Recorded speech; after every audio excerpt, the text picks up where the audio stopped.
ভান্ডারের তালাশ মিলল। এখানে কিছু গ্রামবাসী বৃন্দ দাঁড়িয়ে আছে, আমরা দেখতে পাচ্ছি। আর আপনাদেরকে নিয়ে যাবো, তাদেরকে কিছু প্রশ্ন রাখবো তাদের সামনে। আসুন, ক্যামেরাম্যানকে বলবো, ক্যামেরাম্যান, এই যে এখানে যে অস্ত্রের তালাশটা মিলল, সেটা কাদের কাছ থেকে মিলল?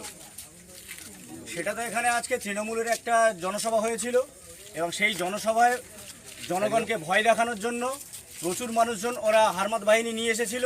তার মধ্যে অন্তপক্ষে 10 থেকে 15 জনের কাছে আগ্নেয়াস্ত্র দেখা গেছে এবং সাধারণ মানুষ তার মধ্যে এগিয়ে এসে আর সেই যতজন মানুষ যারা ছিল যে আগ্নেয়াস্ত্র নিয়ে, তাদের মধ্যে একজনকে ধরতে পেরেছে এবং আগ্নেয়াস্ত্রটাকে আটকে রাখতে পেরেছে। এবং সেটাই আপাতত যে পুলিশ খবর পেয়েছে, আমরা দেখলাম বেশ কিছু পুলিশ ভাইরা এখানে আছে, তারা আপনাদেরকে কতটা সহযোগিতা করেছে?